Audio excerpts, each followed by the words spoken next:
Marcos capítulo 5. E chegaram à outra margem do mar, a província dos Gadarenos. E saindo ele do barco, lhe saiu logo ao seu encontro dos sepulcros um homem com espírito imundo, o qual tinha a sua morada nos sepulcros, e nem ainda com cadeias o podia alguém prender, porque tendo sido muitas vezes preso com grilhões e cadeias, as cadeias foram por ele feitas em pedaços, e os grilhões em migalhas, e ninguém o podia amansar. E andava sempre de dia e de noite, clamando pelos montes e pelos sepulcros e ferindo-se com pedras. E quando viu Jesus ao longe, correu e adorou-o. E clamando com grande voz, disse: Que tenho eu contigo, Jesus, Filho do Deus Altíssimo? Conjuro-te por Deus que não me atormentes.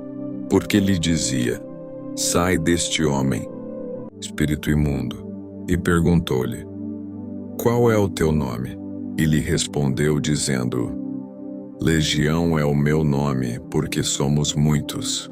E rogava-lhe muito que os não enviasse para fora daquela província. E andava ali pastando no monte uma grande manada de porcos. E todos aqueles demônios lhe rogaram, dizendo: Manda-nos para aqueles porcos, para que entremos neles.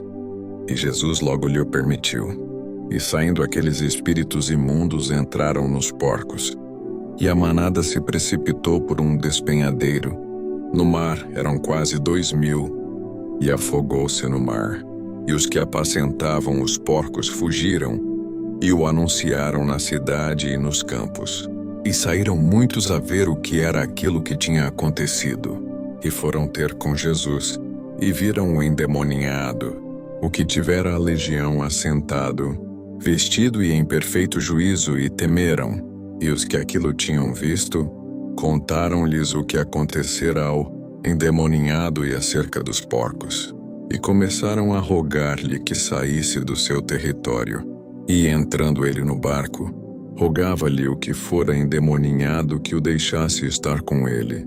Jesus, porém, não lhe permitiu, mas disse-lhe: Vai para tua casa, para os teus, e anuncia-lhes quão grandes coisas o Senhor te fez, e como teve misericórdia de ti. E ele foi e começou a anunciar em Decápolis quão grandes coisas Jesus lhe fizera. E todos se maravilhavam. E passando Jesus outra vez num barco para o outro lado, ajuntou-se a ele uma grande multidão, e ele estava junto do mar. E eis que chegou um dos principais da sinagoga, por nome Jairo, e vendo-o, prostrou-se aos seus pés e rogava-lhe muito, dizendo: Minha filha está moribunda. Rogo-te que venhas e lhe imponhas as mãos para que sare e viva.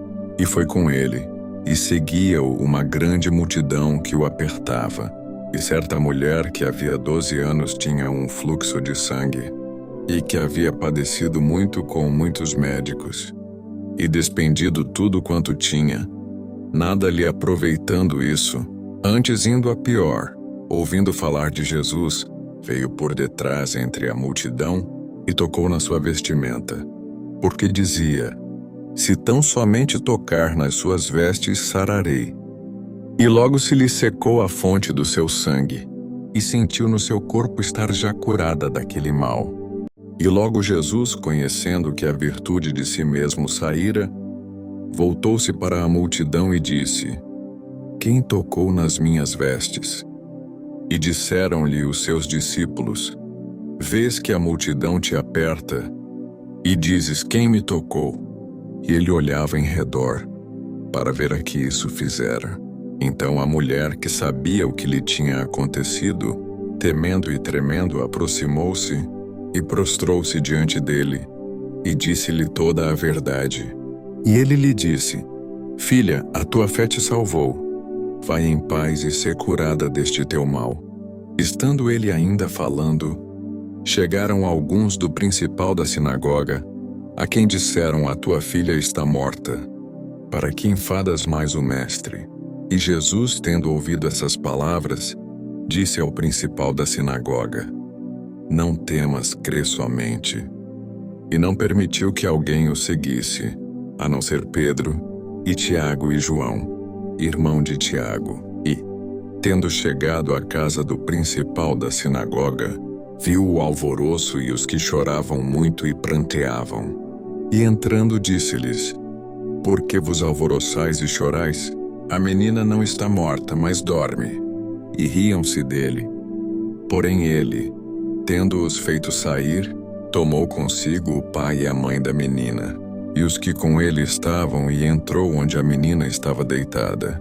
E tomando a mão da menina, disse-lhe: Talita cumi, que traduzido é: Menina, a ti te digo, levanta-te. E logo a menina se levantou e andava, pois já tinha 12 anos. E assombraram-se com grande espanto. E mandou-lhes expressamente que ninguém o soubesse. E disse que lhe dessem de comer.